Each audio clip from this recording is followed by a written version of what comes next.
everything I can possibly guess. So when the bullshitting starts, I can run right into another topic that I know a lot about and that nobody else would probably know. That's a great one. And that's all bullshit. Hey man, anybody else have any other questions? People that don't want to buy. Great. Ma'am, you have a question for me since speaking has structure stuff?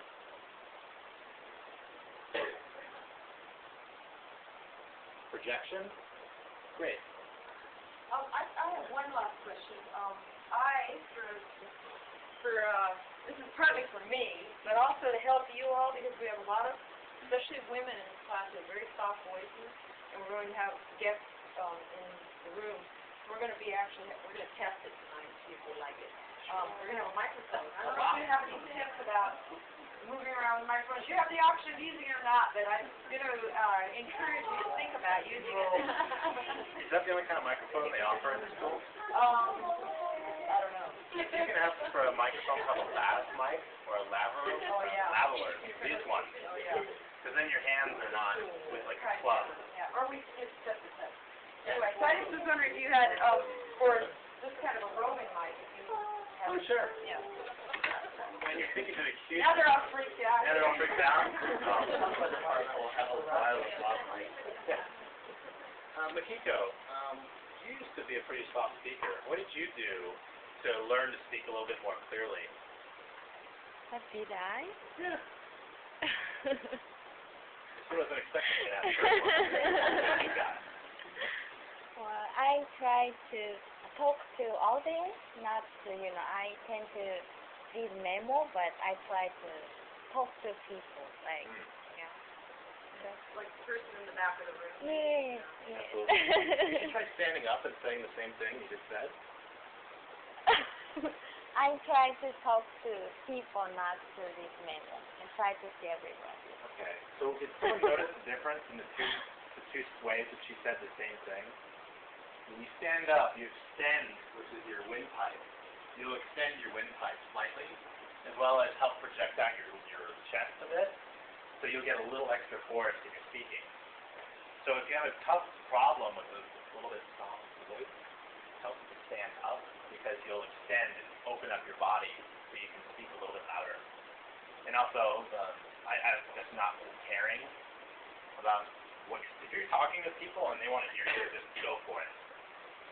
Embarrassment and all that, that's for after the speech. Okay? Get up there and just speak from your heart, you'll be fine. So that's a great one. And for using a mic, if you guys choose to use a mic, you usually can hold it about this far away and you're fine. You can try to eat the mic.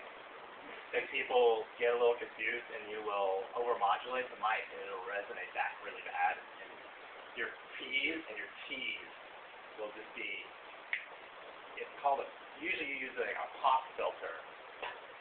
In English you use a lot of force when you're using a P or a T. So watch out for that. If you're going to use a lot of P's and T's, just hold the mic back right here where I showed you. It helps open up your face a little bit. And speak out to people, not to the mic. The mic will hear you. Does that help now? Yeah. And we may or may not use it, but I just wanted people to know that in their mind. And you will use it in the future. You'll be using it in public settings. You'll be shocked at how many times it might just pop up. Absolutely. I'm going to give you guys one last piece, and we got about 2 minutes. Ums, ahs, so's, you knows. Ums and ahs are the bane of most speakers. Thankfully, people who don't speak English in the first language, you usually don't have this problem because you didn't pick it up as a kid. Mostly when people get into a lot of trouble, they'll try to think, something's going on in their head. That happens a lot to people, and the solution for that is simply to just pause. Don't use Be real conscious of it. This one's great. If you have buddies, we use at Toastmasters clickers to make noise. So when you say an ah, so, everybody, you'll have 60 people when you do an So you'll get a little bit startled, but the next time you come back, and I've actually charted this, because we have something called an ah counter, which means every time you do an ah, we'll click you, and we write it down. So it only takes about a month of just getting clicked to where you go from, I think the largest one we had is 36 in a 2-minute special. 2 minutes, 36 ums and ahs. And that lady now speaks with 1 to none after a year of my club. And it's just embracing the fact that saying nothing is fine. Collecting your thoughts and not saying anything is better than trying to fill the gap between your words. Just be conscious of that. Most people, when you're speaking, will understand what you're saying if you use pauses. But just get rid of them completely. And you'll already be elevated huge, because nobody does that. If you can do that, you'll be golden. And there's one generation, I think you all are not that generation, like. Remember the word like? Or are you from that generation? Totally. California thing.